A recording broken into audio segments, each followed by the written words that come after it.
सदाशिवसमारम्भां शङ्कराचार्यमध्यमाम् अस्मदाचार्यपर्यन्तां वन्दे गुरुपरम्पराम्।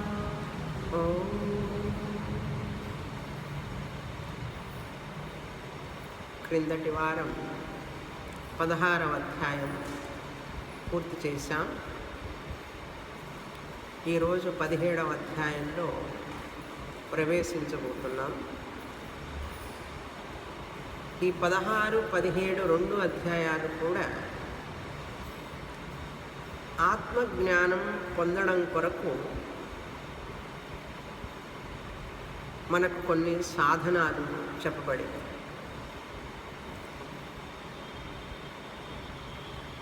ఆ సాధనాల వలన అంటే దైవీ సంపత్తి అనేది ఒక సాధనం మనిషికి 16వ అధ్యాయంలో చూశాం. మనిషికి దైవీ సంపత్తి ఉన్నప్పుడు ఆత్మజ్ఞానం పొందడం చాలా సులభం. అదేవిధంగా ఈ 17వ అధ్యాయంలో కూడా ఎటువంటి పద్ధతిని ఆచరిస్తే ఆత్మజ్ఞానానికి తోడ్పడుతుంది అనే విషయాన్ని కూడా ఇక్కడ చెప్తున్నారు. అదే విషయాన్ని బికాజ్ ఆత్మజ్ఞానం పొందడం చాలా కష్టం.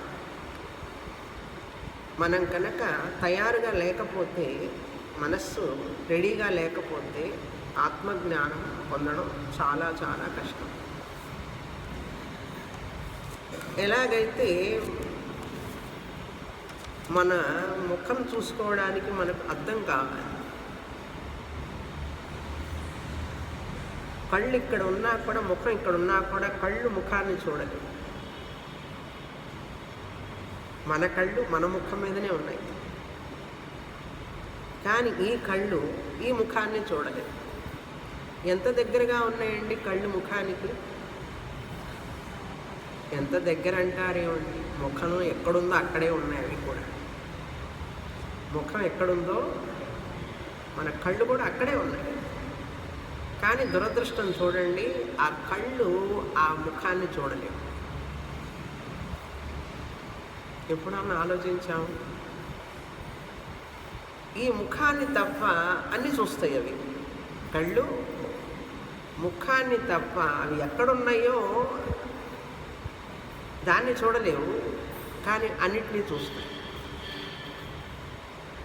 అదేవిధంగా పోనీ ఆ ముఖాన్ని చూడాలి అంటే దానికి ఏం కావాలి? కళ్ళకి అంటే అద్దం కావాలి. అద్దం ఉందనుకోండి ముందు, కళ్ళు అద్దంలో ఈ ముఖాన్ని చూస్తాయి. అద్దం ఉన్నది, ముఖం ఉన్నది అద్దంలో, ప్రతిబింబ ముఖం. కళ్ళు లేవనుకోండి చూడలేము. అద్దం ఉన్నది, బింబ ముఖం ఉన్నది, ఒరిజినల్ ముఖం. కానీ కళ్ళు సరిగ్గా చూడకపోతే, చేయలేకపోతే, చూసే శక్తి లేకపోతే ముఖం కనపడుతుందా? కనపడదు. కనుక ఈ ఒక్క ముఖాన్ని చూసుకోవడానికి అద్దము కావాలి, కళ్ళు కావాలి. కళ్ళు అద్దం ఉండడమే కాదు, ఆరోగ్యమైన కళ్ళు కావాలి, పగలనటువంటి మంచి అద్దము కావాలి. అద్దం సరిగ్గా లేకపోయినా ముఖం కనపడదు, కళ్ళు సరిగ్గా లేకపోయినా, ఆరోగ్యంగా లేకపోయినా ముఖం కనపడదు. రెండు సరిగ్గా ఉంటే, ఇప్పుడు అద్దం ఆడుతూ ఉన్నదనుకోండి, ముఖం కనపడుతుందా? స్టడీగా ఉండాలి, క్లీన్గా ఉండాలి. అద్దం క్లీన్గా ఉండాలి, స్టడీగా ఉండాలి, నిలకడతో ఉండాలి, శుభ్రంగా ఉండాలి. అప్పుడు ఈ కళ్ళు, ఆరోగ్యకరమైన కళ్ళు అద్దం ద్వారా ముఖాన్ని చూస్తాయి. అలాగే అదేవిధంగా ఇక్కడ కూడా ఈ 17వ అధ్యాయంలో ఇప్పుడు మన ఆత్మస్వరూపాన్ని, మన ముఖం లాంటిది ఆత్మస్వరూపం.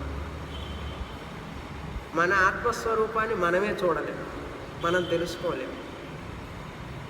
కనుక ఏం చేయాలి, దానికి ఏం కావాలి అంటే కళ్ళు అనే అర్థం కావాలి. శాస్త్ర దర్పణము కావాలి. కళ్ళు అనే శాస్త్రం అనే దర్పణం అర్థం కావాలి మన స్వరూపాన్ని తెలుసుకోవడానికి. దానితో పాటు ఆరోగ్యమైన కళ్ళు కావాలన్నా అట్లాగే ఆరోగ్యకరమైనటువంటి మనస్సు కావాలి.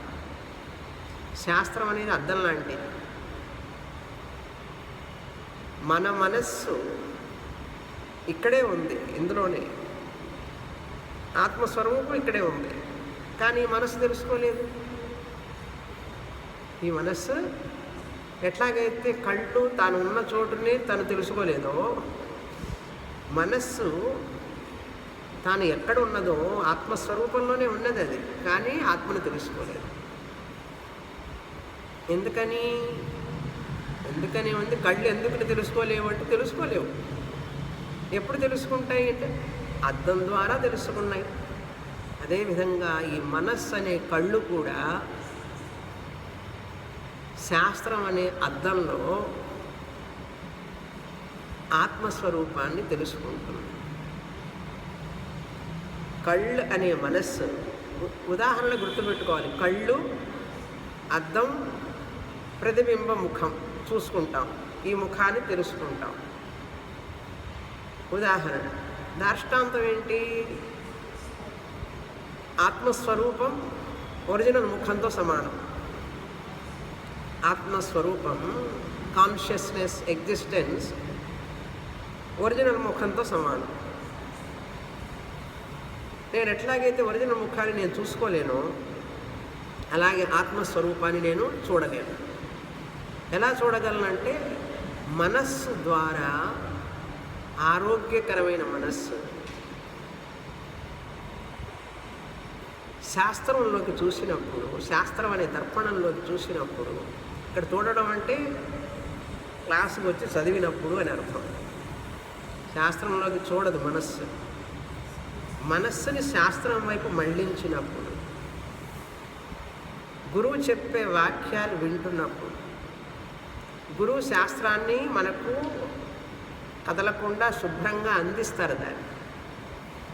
అప్పుడు ఆ మనస్సు విన్నదనుకోండి, అంటే కళ్ళు అద్దంలోకి చూసినట్టుగానే మనస్సు శాస్త్రం మీద లగ్నమైందనుకోండి.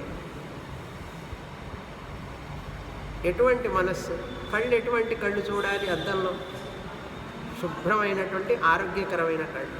అలాగే రాగద్వేషాలు లేని, కోపతాపాలు లేని, చిత్తశుద్ధి కలిగిన మనస్సు, సూక్ష్మమైన మనస్సు, విపరీతమైన కోరికలు లేకుండా, భయ ఆందోళనలు లేనటువంటి anxiety free mind,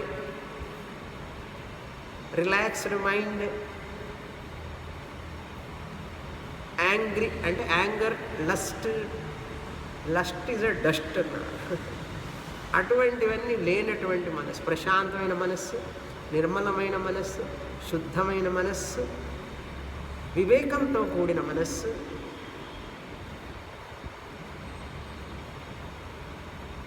అమాయకం, innocent mind, not ignorant mind, discriminative innocent mind, pure mind, కళ్ళ లాంటిది. అది గనక శాస్త్రం అనే దర్పణం అంటే గురువు పట్టుకొని ఉన్నారు, గురువు దగ్గరికి వెళ్ళాలి, ఈ మనస్సు చదవాలి శాస్త్రం. అప్పుడు గురువు ఏం చేస్తారు? శాస్త్రం అనే అద్దాన్ని పట్టుకొని గురువు నువ్వే ఆత్మస్వరూపాన్ని అని మనకు తెలియజేస్తాడు. కనుక ఇప్పుడు మనం శాస్త్రంలోకి చూడాలి అంటే ఆత్మస్వరూపాన్ని తెలుసుకోవడానికి, ఎందుకంటే తెలుసుకోవాలి ఆత్మస్వరూపాన్ని. ఆ ఆత్మస్వరూపం తెలుసుకుంటే నీలో భయము, అశాంతి, దిగులు, చింత అన్నీ పోతాయి. నీ ముఖాన్ని చూసుకోవడం నీకు ఎంత ఆనందం. కాబట్టి మన ముఖాన్ని మనం చూసుకోవడానికి ఇష్టపడతామా పడమా? చాలా ఇష్టపడతామండి. అందంగా ఉన్నదో లేదో అది వేరే విషయం. ఎవరి ముఖం వాళ్ళకి అందంగానే ఉంటుంది. నల్లగా ఉన్న కాకి కూడా అందంగా ఉన్నాను అనుకుంటూ ఉంటుంది. ప్రతి ప్రాణి తనను తాను ప్రేమిస్తుంది. అట్లాగే నన్ను నేను ఆత్మస్వరూపాన్ని తెలుసుకుంటే అందులో దిగులు, చింత, భయము, ఆందోళన లేనటువంటి స్వరూపం నాదని తెలిసిందనుకోండి, అప్పుడు ఆ మనస్సు ప్రశాంతంగా ఉంటుంది. జ్ఞానం పొందుతుంది మనస్సు. ఇలా శాస్త్రం ద్వారా తన స్వరూపాన్ని తెలుసుకొని అప్పుడు ఆ మనస్సు అల్లజడి ఉండదు, దానిట్లో ఎటువంటి ఆందోళన ఉండదు, భయం ఉండదు, దిగులు ఉండదు, చింత ఉండదు. ఎందుకు? దాన్ని ఇటువైపుకు మళ్ళించాం, శాస్త్రం వైపుకి. ఆ శాస్త్రం ఏం చేస్తుంది? మళ్ళీ నా వైపుకే మళ్ళించింది, నన్ను తెలుసుకోవడానికి. ఇప్పుడు ఏమిటంటారండి అంటే, ఈ మనస్సుని స్వాధీనం చేసుకునేది ఎట్లా? మనస్సు స్వాధీనమైన ఆ గనునకు మరి మంత్రతంత్రములేలా అన్నారు త్యాగరాజుల వారు. ఈ మనస్సుని ఏ విధంగా మనం తయారు చేయాలి? ఎలా తయారు చేస్తే కళ్ళు ఆరోగ్యంగా ఉంటే కదా ముఖాన్ని చూస్తున్నాం. దానికి ఒక శ్లోకం ఉంది, నైస్ శ్లోకం. ఏంటంటే, యస్యాస్తి యస్య నాస్తి స్వయం ప్రజ్ఞ, ఎవరికైతే బుద్ధి కుశలత ఉండదో, యస్య నాస్తి స్వయం ప్రజ్ఞ అంటే వివేకము, వైరాగ్యము, ఇంద్రియ నిగ్రహము, ఇట్లాంటివన్నీ మంచివన్నీ లేకుండా ఉంటుంది. యస్య నాస్తి స్వయం ప్రజ్ఞ శాస్త్రం తస్య కరోతి కిం, శాస్త్రం ఏం చేయగలదు? అతనికి ఏం సహాయపడగలదు శాస్త్రం? ఎలాగంటే దానికి ఉదాహరణ, లోచనాభ్యాం విహీనస్య దర్పణ కింకరిష్యతి. లోచనాభ్యాం విహీనస్య, కళ్ళు లేని వాడికి అద్దం ఏం ఉపయోగపడుతుంది? గుడ్డివాడి ముందు తీసుకెళ్ళి అద్దం పెడితే వాడు చూసుకోగలడా? లోచనాభ్యాం విహీనస్య, కళ్ళు లేని వాడికి దర్పణ, అద్దం కింకరిష్యతి, ఏం చేయగలదు? అద్దం నిస్సహాయమే కదా, తన పని చేయలేదు కదా, ప్రతిబింబాన్ని చూపించలేదు కదా. ఎందుకని? వీడికి కళ్ళు లేవు, వాడి ముఖాన్ని వాడు చూసుకోవడానికి వాడికి కళ్ళు లేవు కనుక అద్దం పనికిరాదు. లోచనాభ్యాం విహీనస్య దర్పణ కిం కరిష్యతి. అట్లాగే యస్య నాస్తి స్వయం ప్రజ్ఞ, ఎవరికైతే మనస్సు, బుద్ధి తయారుగా లేవు శాస్త్రం చదవడానికి, గురువు దగ్గరికి వెళ్ళి వినడానికి, వెళ్ళినా కూడా విని అర్థం చేసుకునే శక్తి లేనప్పుడు శాస్త్రం మాత్రం ఏం చేస్తుంది? శాస్త్రం కూడా ఏమీ చేయలేదు. ఆత్మస్వరూపాన్ని, జ్ఞానాన్ని ఇవ్వలేదు శాస్త్రం. ఎందుకు ఇవ్వలేదు? వీడి మనస్సు, బుద్ధి తయారుగా లేవు. మనస్సులో ఒక ప్రశాంతత లేదు, మనస్సులో వైరాగ్యము లేదు, మనస్సులో ఇంద్రియ నిగ్రహము, మనోనిగ్రహము, ఇటువంటి మంచి సద్గుణాలు, సద్భావనలు, సదాచారము లేనటువంటి మనస్సులో శాస్త్రం కూడా ఏమీ చేయలేదు. కనుక మనస్సును ఏమేమి గుణాలతో పెంచుకోవాలి అంటే 3 విధాలుగా మనస్సును తయారు చేయాలి. శ్లోకం అర్థమైంది కదా? యస్య నాస్తి స్వయం ప్రజ్ఞ శాస్త్రం తస్య కరోతి కిం, లోచనాభ్యాం విహీనస్య దర్పణ కిం కరిష్యతి. కనుక ఇప్పుడు ఈ కళ్ళ లాంటి మనస్సుని మనం ఎట్లా తయారు చేసుకోవాలి అంటే, మంచి పనులు చేయడం నేర్చుకోవాలి. ఫస్ట్ సత్కర్మాణి, నెంబర్ 1 సత్కర్మాణి, మంచి పనులు చేయాలి. రెండోది, మంచి పనులు అంటే ఏమిటండి అంటే పరోపకారం, పరులకి ఉపకారం చేయడమే మంచి పని.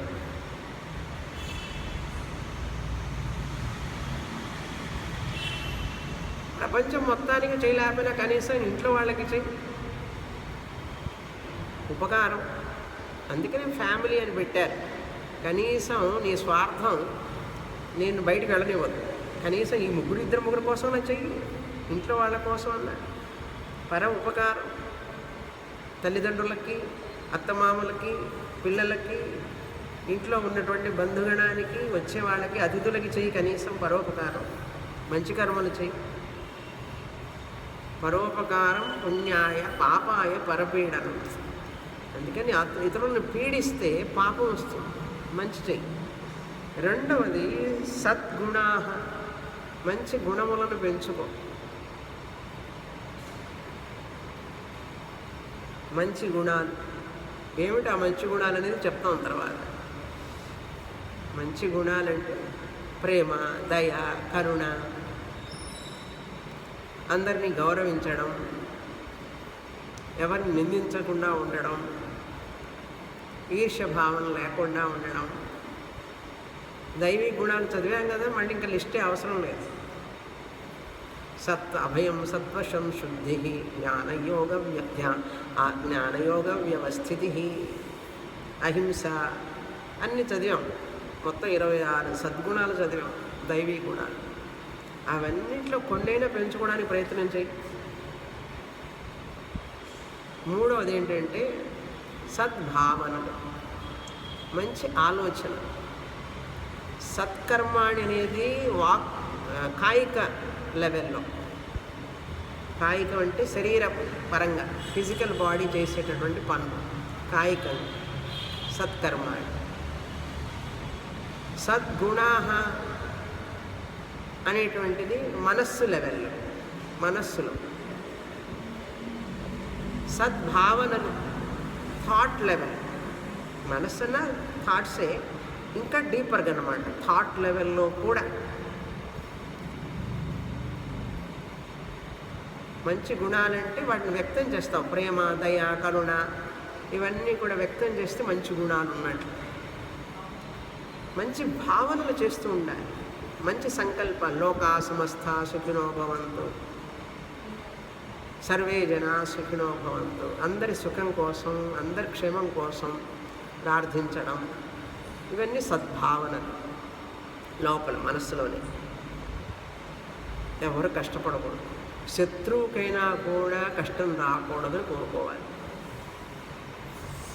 అంతటి ఆలోచన కనుక సత్కర్మాణి, సద్గుణములు, సత్కర్మలు, సద్గుణములు, సద్భావన,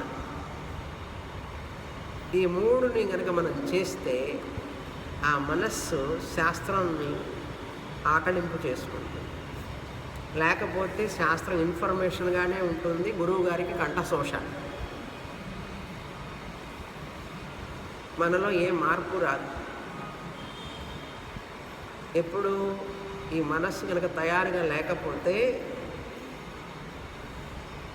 మనకు ఒక ఇన్ఫర్మేషనే శాస్త్రం. వింటుంటాం, క్లాస్ వస్తుంటాం, కానీ మన ఆలోచనలో మార్పు ఉండదు, మనం చేసే పనుల్లో మార్పు ఉండదు, మన గుణాల్లోనూ మార్పు ఉండదు. అందుకని ఆ 16 అధ్యాయం చదివిన దాన్ని మనం ఎంతవరకు పాటిస్తున్నాము, ఎన్ని గుణాలను పెంచుకున్నాము, ఎంతగా కొంచెమైనా మార్పు వచ్చిందా అని చూసుకుంటూ ఉండాలి. బహునా చాలా కష్టం ఇది రావడం. ఈ ఆత్మజ్ఞానం అందరికీ రాదు. ఎందుకంటే మనస్సు తయారుగా ఉండదు అందరికీ. కోరికల్లో, రాగద్వేషాలలో, బలహీనతలతో మనిషి కొట్టుమిట్టాడుతూ ఉంటాడు.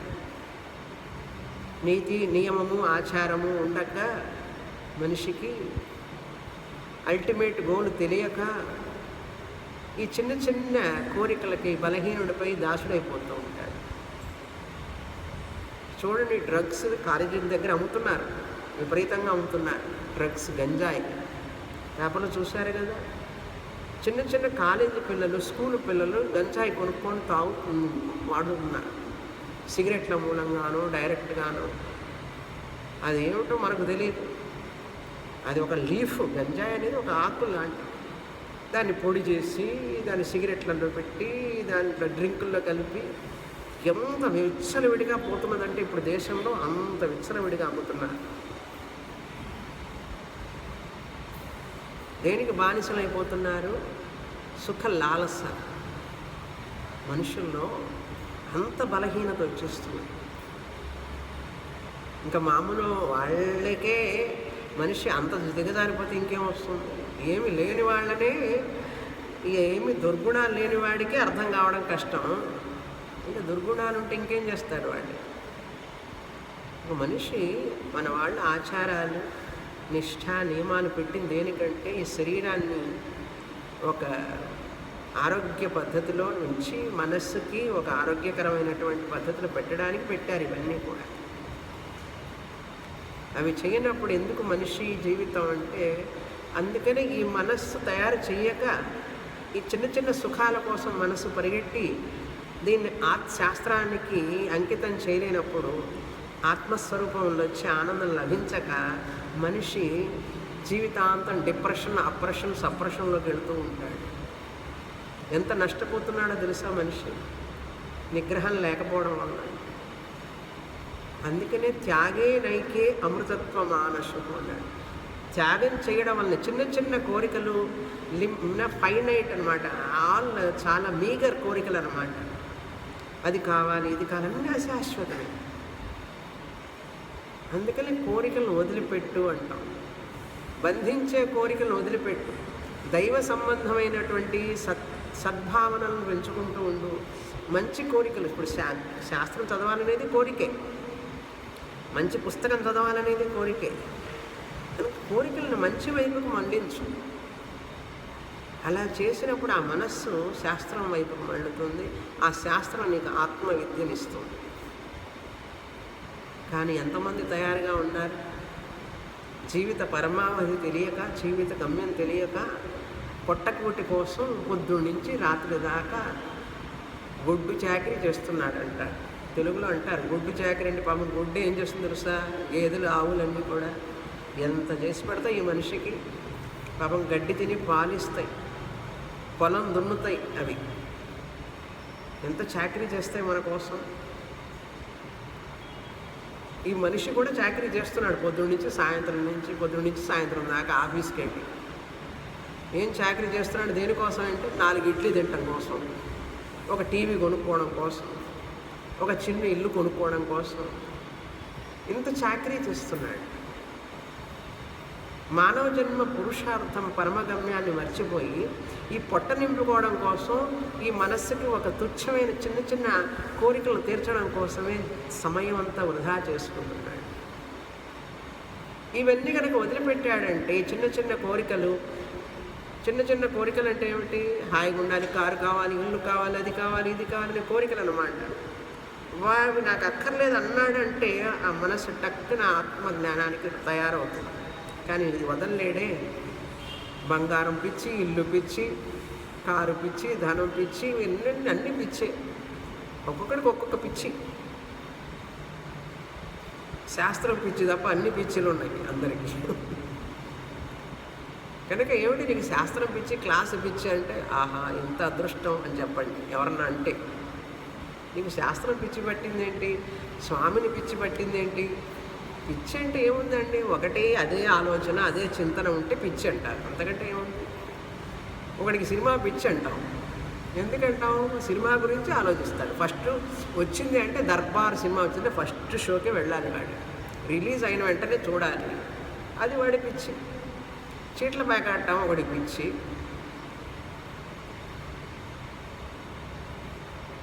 దైవ పిచ్చి ఉంటే, దేవుడి పిచ్చి ఉంటే రక్షింపబడతాం.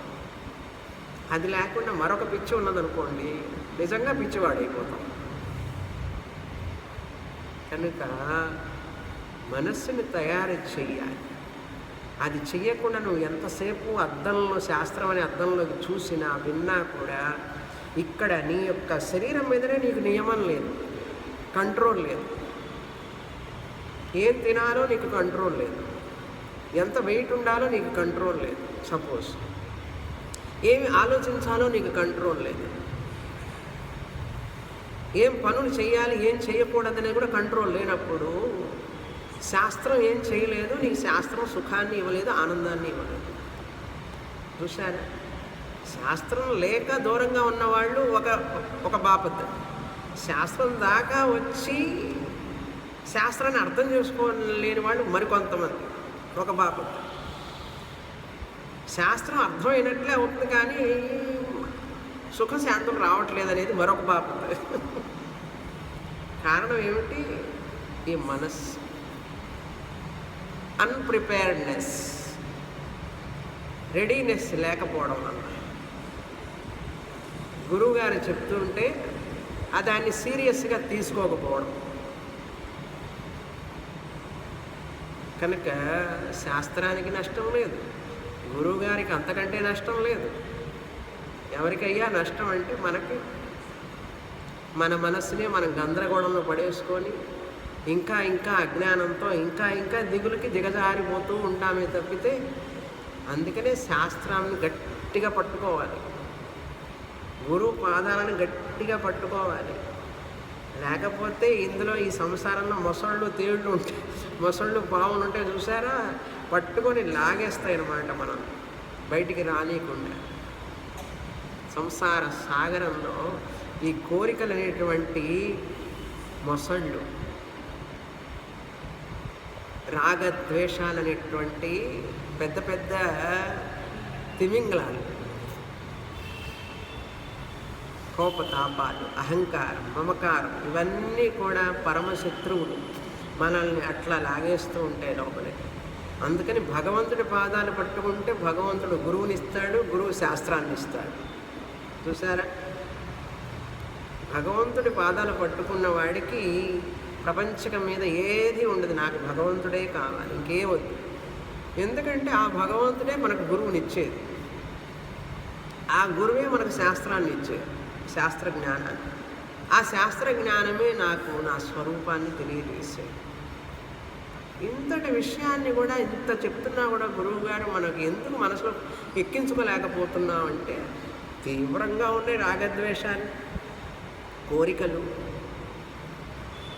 అనుమానాలు, పెనుభూతాలు రకరకాలు ఉన్నాయి లోపల. కోతి సారాయి తాగిందట కోతి, తర్వాత తేలు పుట్టిందట.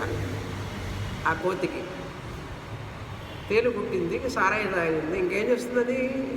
గంతులు వేస్తున్నది. ఇంకా దాన్ని ఎవరన్నా కంట్రోల్ చేయగలరా? అందరినీ కొరుకుతుందండి ఆ కోతి, అన్నీ పాడు చేస్తుంది. మన మనస్సు కూడా అంతే. ఈ కోరికలతో చిన్న చిన్న కోరికలు అన్నమాట, చిన్న చిన్న కోరికలే పెనుభూతాలయ్యి మనిషిని నిద్ర లేకుండా చేస్తాయి. ఏమండి నేను దేనికి ఆశపడ్డానండి? ఒక్క ఇల్లు కోసం ఆశపడ్డాను, చాలు, ఇంకేం కావాలి? ఒక్క ఇంటి కోసం ఆశపడ్డాను. మా అబ్బాయికి మంచి ఉద్యోగం రావాలని ఆశపడ్డానండి. అది తప్ప? తప్పు కాదు.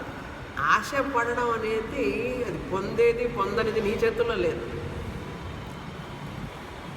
ఆశ అనేది మనిషి దుఃఖానికి కారణం. ఎందుకు ఆశపడాలి అసలు? ఏదైతే నాకు లభిస్తుందో దానితోనే సంతోషంగా ఉండడం నేర్చుకోవాలి. వచ్చినదే నాది కానీ రానిది నాది కాదు. ఏదైతే నాకు వచ్చిందో భగవంతుడు ఇచ్చాడో అదే నాది, అది భగవంతుడు ఇచ్చింది. లేని దాన్ని కోరుకోను, వచ్చిన దాన్ని ఆనందంగా అనుభవిస్తాను అంతే. లేని దానికోసం తాపత్రయపడను, ఆరాటపడను, ఆశపడను. వచ్చిందా వస్తుంది, లేదా పర్వాలేదు. ఏది జరిగినా నా మంచికే జరుగుతుంది, భగవంతుడు నాకు మంచినే చేస్తాడు అనేటటువంటి భావనలో ఉంటే భగవంతుడి అనుగ్రహం లభిస్తుంది. ఆ మనస్సు శాస్త్రానికి అనువైన మనస్సు. శాస్త్ర జ్ఞానం లేనివాడు ఏం చేస్తాడు? ఇప్పుడు భగవంతుడిని పూజిస్తారు చాలామంది. శాస్త్రం చదివి పద్ధతిగా తెలిసి పూజించేవాడు కొంతమంది ఉన్నారు. అసలు శాస్త్రమే తెలియకుండా, ఏమిటి ఓనామహాలే తెలియకుండా శాస్త్రం గురించి పూజల గురించి మరి చేసేవాడు ఉన్నారు కదా. వాళ్ళ సంగతి ఏమిటి, వాళ్ళు ఎలా చేస్తారు, వాళ్ళకి ఏమిటి ఫలితం అని అర్జునుడు ప్రశ్నిస్తున్నాడు. కృష్ణ పరమాత్మ ఏం చెప్పారు 16వ అధ్యాయంలో, యశాస్త్ర విధిముత్సృజ్య వర్తంతే కామకారత. ఎవరైతే శాస్త్ర విధిని పాటించకుండా వాళ్ళ కోరికలు తీర్చుకోవడం కోసమే చేస్తారో అటువంటి వాళ్ళు పతనమవుతారు. తస్మాత్ శాస్త్రం ప్రమాణంతే. కనుక శాస్త్రమే ప్రమాణం. ఏది చెయ్యాలి ఏది చెయ్యకూడదు అనే దానికి శాస్త్రమే ప్రమాణం. కార్యాకార్యం వ్యవస్థితం అని చెప్పి పూర్తి చేశారు 16వ అధ్యాయం. కనుక అర్జున, ఒక మంచి పని చేయాలంటే దానికి నువ్వు శాస్త్రాన్ని తెలుసుకొని ఉండాలి. ఇది చెయ్యాలా, ఇది చెయ్యకూడదా, ఏది చేస్తే మంచిది, ఏది చెయ్యకూడదని శాస్త్రం చదివితే తెలుస్తుంది. అందరూ శాస్త్రం చదవలేరు కదా, వాళ్ళు ఏం చేయాలి మరి? శాస్త్రం చదివిన వాళ్ళు ఎట్లా ఉంటున్నారో వాళ్ళని చూసి నేర్చుకో. శాస్త్రం చదవకపోతే వృద్ధ వ్యవహారం అంటారు దాన్ని. మన పెద్దలు మహానుభావులు వాళ్ళందరూ కూడా వాళ్ళు ఎలా చేశారు, వాళ్ళు ఎలా చేస్తున్నారు చూసి తెలుసుకోవచ్చుగా. అలాగైనా చేయొచ్చు. వృద్ధ వ్యవహారం, శిష్టాచారం అంటారు దాన్ని. అప్పుడు మనం వాళ్ళని ఇమిటేట్ చేస్తాం. ఇమిటేట్ చేసి మనకు తెలియకపోయిన శాస్త్రం మనం సేఫ్గా ఉంటాం. ఇమిటేట్ చేయొచ్చు కదా వాళ్ళని. లోకల్ సినిమా యాక్టర్లను ఇమిటేట్ చేసే బదులు అట్లా సదాచారంలో ఉండి సద్గుణాలతో ఉండి దేవభక్తితో ఉన్నవాడని అనుసరించవచ్చు కదా. కనుక మనం ఏం చేయాలి? కోచ్ కావాలి మనకు. కోచ్ అండ్ ట్రైనింగ్ ఇచ్చేవాడు కావాలి. 10 ఏళ్ల పిల్లవాడిని టెన్నిస్ నేర్చుకోవడానికి వాళ్ళ అమ్మ స్కూటర్ మీద కూర్చోబెట్టుకొని వెళుతుంది పొద్దున్నే. ఎక్కడికి తీసుకెళ్తుంది? గ్రౌండ్కి. అక్కడ ఎవరు ఉంటారు? కోచ్ ఉంటాడు. వీడు ఆడతాడు 2 గంటలు 3 గంటలు ఆడి అప్పుడు వస్తాడు. క్రికెట్కి వెళ్తాడు, అక్కడ కోచ్ ఉంటాడు. స్విమ్మింగ్ నేర్చుకోవడానికి వెళ్తాడా, అక్కడ ఒక కోచ్ ఉంటాడు. ఎట్లా స్విమ్మింగ్ నేర్చుకోవాలో నేర్పడానికి కోచ్. టెన్నిస్కి ఒక కోచ్, స్విమ్మింగ్కి ఒక కోచ్, క్రికెట్కి ఒక కోచ్, అందరు కరాటే నేర్పడానికి ఒక కోచ్. కోచింగ్ సెంటర్స్ అని ఉండే చూసారా? అన్ని కోచింగ్ సెంటర్స్. అన్నిటికీ కోచింగ్ సెంటర్స్ కోచ్ ఉంటాడండి. ఆత్మ విద్యకు మాత్రం కోచ్ వద్దు మనకు. స్పిరిచువల్ సాధనకి, స్పిరిచువల్ ప్రాక్టీసెస్ చేయాలన్నా, స్పిరిచువల్ స్క్రిప్చర్స్ చదవాలన్నా కోచ్ అక్కర్లేదా? పూజ చేయాలి, దైవ పూజ చేయాలి, ఎట్లా చేయాలి, భగవంతుడు ఎట్లా ఆరాధించాలి, కోచ్ వద్దా? టెన్నిస్ నేర్చుకోవడానికి మాత్రం కోచ్ కావాలి. చెస్ ఆడటానికి కోచ్ కావాలి. పూజలు ఎట్లా చేయాలి, షోడశోపచారం ఎట్లా చేయాలి నేర్చుకోవడానికి కోచ్ వద్దా? నాకు తెలియదండి ఎట్లా పూజ చేయాలి, నాకు తెలియదండి ఎట్లా టెన్నిస్ ఆడాలని చెప్పి ఆపేశావా? టెన్నిస్ ఎలా ఆడాలో తెలియదనే కదా కోచ్ దగ్గరికి వెళ్ళావు. ఏమండి, టెన్నిస్ ఎలా ఆడాలో తెలియదు, నాకు తెలుసుకోవాలి కనుక నేను కోచ్ దగ్గరికి వెళ్ళాను. స్విమ్మింగ్ ఎట్లా చెయ్యాలో నాకు తెలియదు కనుక స్విమ్మింగ్ నేర్చుకోవాలి, స్విమ్మింగ్ చెయ్యాలని కోరికతోనే కదా స్విమ్మింగ్ కోచ్ దగ్గరికి వెళ్ళావు. భగవంతుడిని నేను ఆరాధిస్తున్నాను, భగవంతుడిని నేను పూజిస్తాను, భగవంతుడు అంటే నాకు ప్రేమ అన్నప్పుడు భగవంతుడిని ఎట్లా ఆరాధించాలో తెలుసుకోవాలి కదా. దాన్ని నేర్పే కోచ్ దగ్గరికి వెళ్ళాలి కదా.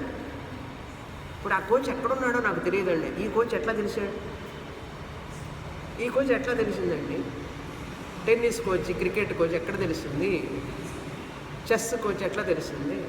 నీకు ఇంట్రెస్ట్ ఉంటే వెతుకుతావు. గూగుల్ దగ్గరికి వెళ్ళి గూగుల్ గురువు దగ్గరికి వెళ్ళి టక టైప్ చేస్తావు, ఎక్కడున్నాడంటే తెలిసిపోతుంది. కరెక్ట్గా వెళతాం. దీనికి మాత్రం దేవుడి దగ్గరికి వచ్చినప్పుడు మాత్రం విషయం వచ్చినప్పుడు ఒక పూజ కానీ, ఒక నోము కానీ, ఒక వ్రతం కానీ, ఒక మంచి విషయం భగవంతుడికి సంబంధించి నేర్చుకోవాలంటే గూగుల్ దగ్గరికి వెళ్ళాం,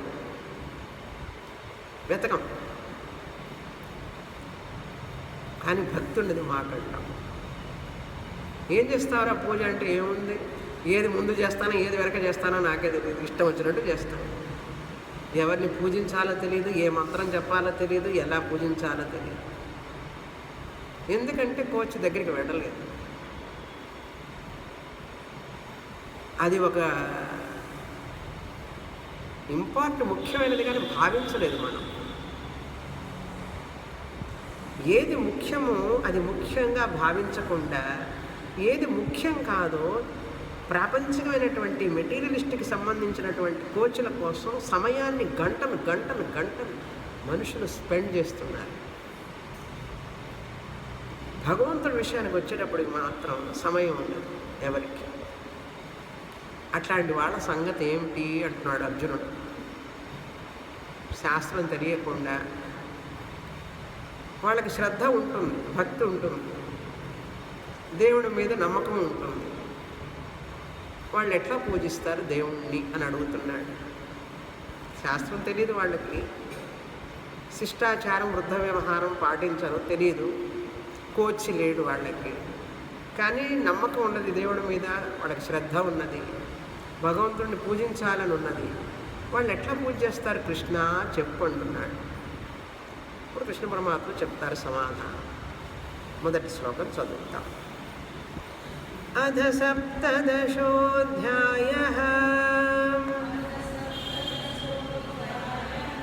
అర్జున ఉవాచ యం శాస్త్రం విధిముత్సృజ్య ఏ శాస్త్రం విధిముత్సృజ్య యజంతే శ్రద్ధవాన్ శ్రద్ధయాన్వితాః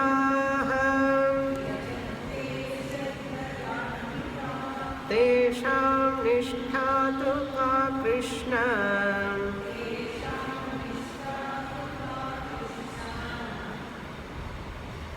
సత్వమహో రజస్తమః.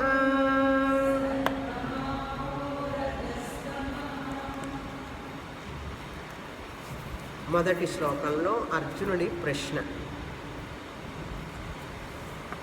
ఏమని అడుగుతున్నాడు అర్జునుడంటే, శాస్త్రం విధిముత్సృజ్య ఏ యజంతే శ్రద్ధయాన్వితాః. శ్రద్ధయాన్వితాః అంటే కొందరు ఎవరైతే శ్రద్ధ కలిగి, అన్వితాః అంటే కలిగి, శ్రద్ధ కలిగిన వారు, దేవుడి మీద నమ్మకం ఉన్నవారు, శ్రద్ధయాన్వితాః యజంతే దేవుణ్ణి పూజిస్తుంటారు, దేవుణ్ణి ఆరాధిస్తుంటారు, వారు శ్రద్ధతో చేస్తుంటారు. కానీ వారికి శాస్త్రం విధిం ఉత్సృజ్య, శాస్త్ర విధి తెలియకుండా ఎప్పుడు చేయాలి పూజ, ఎలా చేయాలి, ఏ నైవేద్యం పెట్టాలి, ఆరాధించే పద్ధతి ఏమిటి, ఇవన్నీ ఏమీ తెలియదు. రూల్స్ రెగ్యులేషన్స్ లేకుండా, విధి అంటే విధానము, పూజా పద్ధతి, ఎవరిని పూజించాలి, ఎలా పూజించాలి, ఆ దేవుడికి ఏం వస్త్రం కట్టాలి, ఏ నైవేద్యం పెట్టాలి, ఏ పూలు వేయాలి, ఆయన ఎప్పుడు ఆరాధించాలి, అవన్నీ తెలియకుండా. విధిం ఉత్సృజ్య, ఉత్సృజ్య అంటే వదిలిపెట్టి, తెలియక అని అర్థం. అంటే లేకుండా, విధి నియమాలు లేకుండా, శాస్త్రంలో చెప్పినటువంటి విధి నియమాలు లేకుండా, శాస్త్ర విధి అంటే. తేషాం నిష్ఠ కా, వారి యొక్క నిష్ఠ. నిష్ఠ అంటే ఆ చేసేటటువంటి విధానం, వాళ్ళ ఇంట్రెస్ట్, వాళ్ళ యొక్క శ్రద్ధ, నిష్ఠ అందులో, ఆ ఆచరణ. నిష్ఠ అంటే ఏంటి? ఆ ఆచరణ విధానంలో, దాన్ని తేషాం నిష్ఠ కా, ఎటువంటిది అది, వారు చేసే పూజ ఎటువంటిది, వారు ఆరాధించే విధానం ఎటువంటిది, మంచిదా కాదా, శాస్త్ర విధి లేకుండా, టైం తెలియదు, మంత్రం తెలియదు, ఏ కాలంలో చేయాలో తెలియదు, మంత్రము తెలియదు, ఏ విధంగా చేయాలో తెలియదు. అప్పుడు వాళ్ళ శ్రద్ధ భక్తి ఎటువంటిదై ఉంటుంది, వాళ్ళు చేసేది ఎట్లా ఉంటుంది?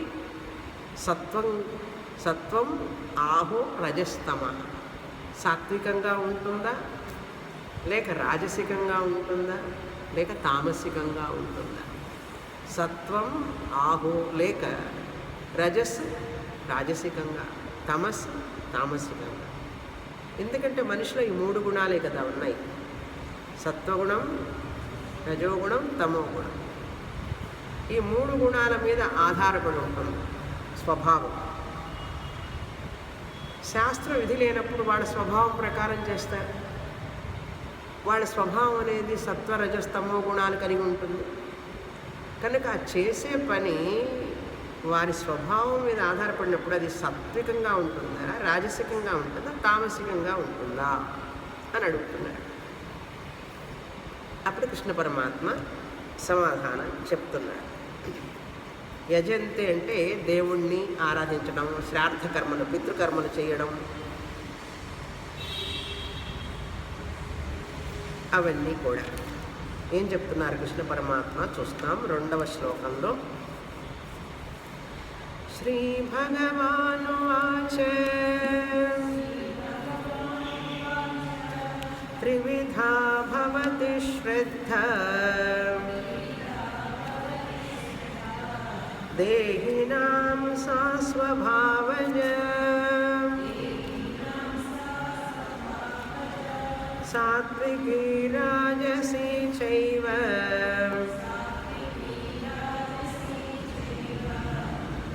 తామసీ చేతి తాం శృణు.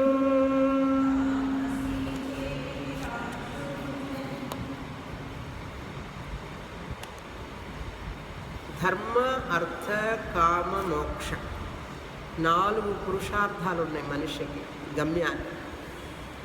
కొంతమంది అర్థకామాల ప్రధానంగా దేవతలను ఎంచుకుంటారు, కొంతమంది ధర్మానికి ప్రధానంగా, మోక్ష ప్రధానంగా దేవతలను ఎంచుకుంటారు, వాళ్ళ వాళ్ళ స్వభావాన్ని బట్టి. అది చెప్తున్నారు కృష్ణ పరమాత్మ. త్రివిధా భవతి శ్రద్ధ దేహినాం. దేహి అంటే ఇక్కడ అజ్ఞాని భక్త అని అర్థం. శాస్త్ర జ్ఞానము లేక, శాస్త్ర జ్ఞానము లేనివారు. ఇక్కడ శాస్త్రం అంటే వేదాంత శాస్త్రం అని కాదు, పూజా విధానము, పద్ధతి, మంత్రము తెలియని వారు అని అర్థం. కర్మకాండ ఎలా చేయాలో తెలియని వారు. దేహినాం లిటరల్ మీనింగ్ చూస్తే దేహిన అంటే దేహ అస్య అస్తి ఇది దేహి, మనుష్యులు అని అర్థం. మనుష్యులు, ఎందుకంటే పక్షులు, కీటకాలు, జంతువులు చేయవుగా పూజలు. అందుకని దేహినాం అంటే ఇక్కడ మనుష్యులు, ఆ మనుష్యులు కూడా శాస్త్రము తెలియని వారు అని అర్థం. ప్రాణులన్నిటికీ దేహం ఉన్నది, అట్లయితే అన్ని ప్రాణులను తీసుకోలేము ఇక్కడ. అందుకని దేహినాం అంటే స్క్రిప్చరల్లీ ఇల్లిటరేట్ పీపుల్ అని అర్థం. శాస్త్రపరంగా అజ్ఞానులు వారు. త్రివిధా భవతి శ్రద్ధ, వాళ్ళ శ్రద్ధ 3 విధాలుగా ఉంటుంది. త్రివిధా భవతి ఏమిటది అంటే సా శ్రద్ధ స్వభావజ. 3 విధాలుగా ఉండే వాళ్ళ యొక్క శ్రద్ధ వాళ్ళ మీద స్వభావం మీద ఆధారపడి ఉంటుంది. స్వభావజ, ఆ శ్రద్ధ వారి స్వభావం నుంచి పుడుతుంది అని అర్థం. వారు చేసే పని, ఆ పని మీద శ్రద్ధ వాళ్ళ స్వభావం ప్రకారంగా ఉంటుంది, స్వభావం మీద ఆధారపడి ఉంటుంది. స్వభావజ, dependent on their nature. Dependent on their nature. ఏమిటది? శ్రద్ధ. శ్రద్ధ అంటే నమ్మకం, దేవుడి మీద నమ్మకం.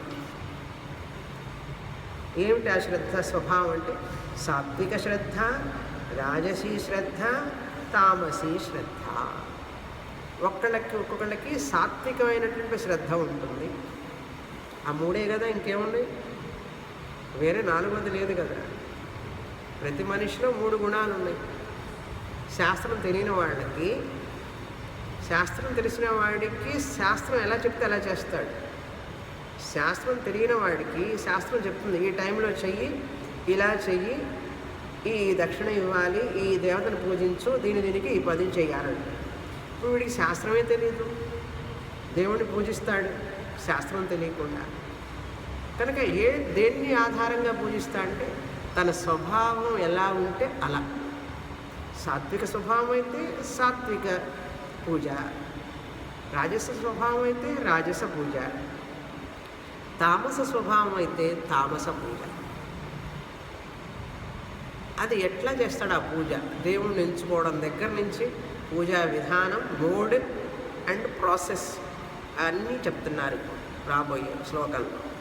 కనుక శృణు, చెప్పబోతున్నాను విను. ఏమిటి? శాస్త్రజ్ఞానం లేని వాడి యొక్క పూజ అంటే ఒక అర్చననే కాదు, ఏ విధమైనటువంటి దైవభక్తి సంబంధమైనవన్నీ కూడా వాళ్ళ శ్రద్ధ మీద ఆధారపడి ఉంటుంది. ఆ శ్రద్ధ వాళ్ళ స్వభావం మీద ఆధారపడి ఉంటుంది. ఆ స్వభావం సాత్వికం కావచ్చు, సాత్విక స్వభావం కావచ్చు, రాజస స్వభావం కావచ్చు, తామస స్వభావం కావచ్చు. ఇప్పుడు సాత్విక స్వభావం ఉన్నవాళ్ళు ఏ దేవుణ్ణి పూజిస్తారు? వాళ్ళ యొక్క పూజా విధానం ఎట్లా ఉంటుంది? సాత్విక స్వభావం ఉన్నవాళ్ళు వాళ్ళ యొక్క మోటివ్ ఎట్లా ఉంటుంది? మోటివ్ అంటే వారి యొక్క ఆలోచన, సంకల్పం, దేని కొరకు చేస్తారు వాళ్ళు. అదేవిధంగా రాజసిక, తామసిక చెప్తున్నారు. 3వ శ్లోకం చదువుతాం. సత్వానురూపా సర్వస్య శ్రద్ధా భవతి భారత శ్రద్ధామయోయం పురుషః యో యశ్రద్ధః స ఏవ సః.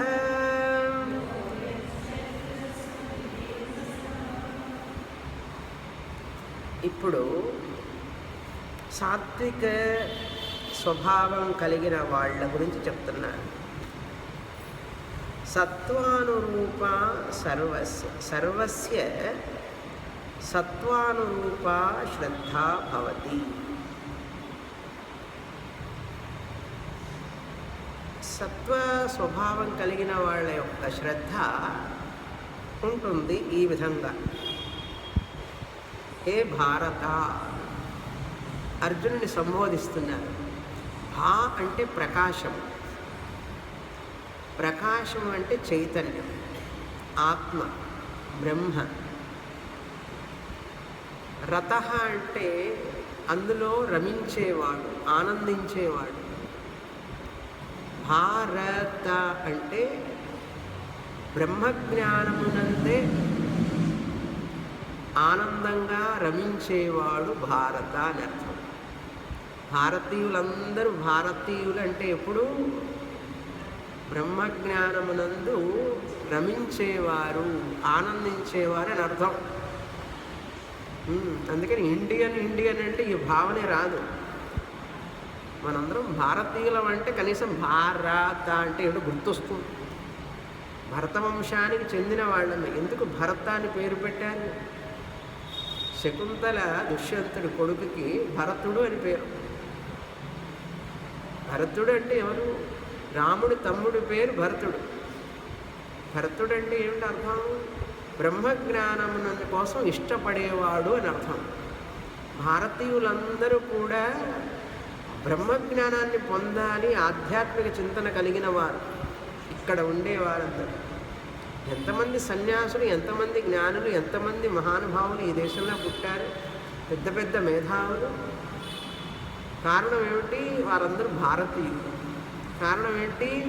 వేదాలు చదువుకొని వేద జ్ఞానాన్ని వాంగ్మయాన్ని చదివి ఆ ఆత్మ ఆనందాన్ని పొందిన వారని అర్థం. ఇండియన్ అని అన్నాం అనుకోండి, ఈ భావనంతా వస్తుందా? రాదు. ఏదో చెప్పుకుంటున్నాం ఇండియన్ ఇండియన్, ఇండస్లో నుంచి వచ్చింది ఇండియన్ అన్నాడు. ఇంకా మనం వాడే పదం కూడా దాని ఇంపాక్ట్ ఉంటుంది ఎప్పుడు కూడా. ఒక్కొక్క రోడ్డు పేరు కూడా అది ఇన్ఫ్లుయెన్స్ చేస్తుంది మనిషి మనస్సుని. రామానుజం స్ట్రీట్ అన్నాం అనుకోండి, రాముడు గుర్తుకొస్తాడు. భగవంతం స్ట్రీట్ అంటే భగవంతుడు గుర్తుకొస్తాడు. ఏం స్ట్రీట్లు పెడతారు, పేర్లు పెడతారో వాళ్ళకే తెలీదు. కనుక మన ఇంటి పేరు కానీ, మనిషి పేరు కానీ, స్ట్రీట్ పేరు కానీ అవి విన్నప్పుడు మనలో వాటి ప్రభావం చాలా ఉంటుంది. ఆ పేరులో ఏముందిలేండి అంటారు చాలామంది. పేరులో చాలా ఉంది. పేరులో లేకుండా ఎట్లుంటుంది? అందుకని మన ఉండే చోటు, మన పేరు, మన స్ట్రీట్ పేరు ఇవన్నీ కూడా మన మీద ప్రభావాన్ని చూపిస్తాయి. భారత, కృష్ణ పరమాత్మ అర్జునుడిని భారత అంటున్నాడు. అర్జునుడికి మరొక పేరు. శాస్త్రం శ్రద్ధామయ అయం పురుష యో యత్ శ్రద్ధ స ఏవ సహ. వాడికి ఏ శ్రద్ధ ఉంటే వాడు అదే అంటున్నాడు. యథా కామో భవతి తత్కర్మ కురుతే, యత్కర్మ కురుతే తదభిసంపద్యతే. వాళ్ళ కోరికలు వాళ్ళ స్వభావం మీద ఆధారపడు. ఆ కోరికలకు అనుగుణంగా వాళ్ళు పనులు చేస్తుంటారు. వాళ్ళు చేసిన దాన్ని బట్టి వాళ్ళు పొందుతారు. యద్భావం తద్భవతి. కనుక మన ఆలోచనలు మన పనులకు కారణం, మన పనులు మన యొక్క కర్మ ఫలానికి కారణం. కనుక మంచి మంచి ఆలోచనలు, మంచి పనులు చేస్తే మంచి వాళ్ళం అవుతాం. చెడు ఆలోచన, చెడు పనులు చేస్తే చెడ్డవాళ్ళం అవుతాం. చిన్న విషయమే, కానీ చెప్పడం తేలిక, ఆచరించడానికి సమయం పడుతుంది. ఏమంటున్నారు ఇక్కడ? ఎవరెవరు సర్వస్య, ప్రతి ఒక్కరికి కూడా శ్రద్ధా భవతి, నమ్మకం ఉంది, వాళ్ళకి శ్రద్ధ ఉన్నది. సత్వం అనురూప, సత్వానురూప, సత్వం అంతఃకరణం అని అర్థం. ఇక్కడ సత్వగుణం అని కాదు, అంతఃకరణం. అంతఃకరణానికి సంబంధించినట్టుగా దీన్ని టెంపర్మెంట్ అంటారు ఇంగ్లీష్లో. స్వభావాన్ని, నేచర్ని ఏమంటారు? టెంపర్మెంట్. వాడి స్వభావం అంటే అది అన్నాడు. అంటే అది వదలదు అని అర్థం. అది స్వభావం, temperament, according to their temperament. స్వభావం తత్సత్వానురూప. సత్వ అంటే ఇక్కడ స్వభావము అని అర్థం. అందరికీ అయం పురుష శ్రద్ధామయ, ఆ వ్యక్తి ఆ స్వభావానికి తగినట్లుగా ఉంటాడు అని అర్థం. శ్రద్ధామయ, అతని శ్రద్ధ అతని స్వభావం ఎట్లా ఉంటే అట్లా ఉంటుందన్నాడు.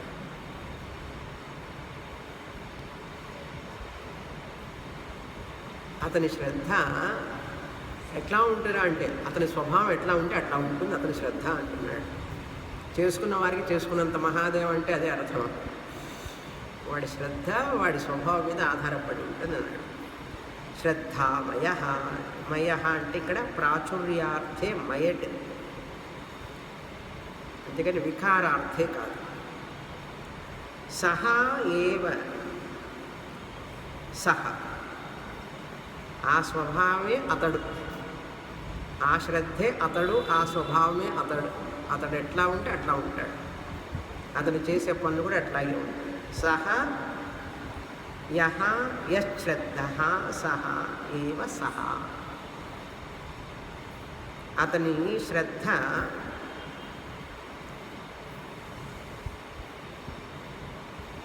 ఎలా ఉంటుంది అంటే అతని స్వభావం ఎలా ఉంటే అలా ఉంటుంది అని అర్థం. సరే, తర్వాత శ్లోకం చదువుతాం. ఇప్పుడు మొదలవుతుంది అసలు టీచింగ్. యజంతే సాత్వికా దేవాన్ యక్షరక్షాంసి రాజసాః ప్రేతాన్ భూతగణాంశ్చాన్యే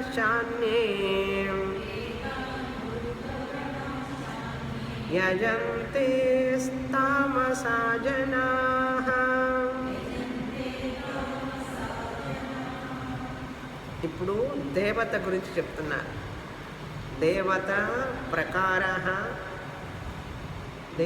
ప్రకారం సాత్విక గుణం ఉన్నవాళ్ళు ఏ దేవతలను పూజిస్తారు, రజోగుణం ఉన్నవాళ్ళు ఏ దేవతలను పూజిస్తారు, తమో గుణం ఉన్నవాళ్ళు ఏ దేవతలను పూజిస్తారు, లిస్ట్ అవుట్ చేస్తున్నారు.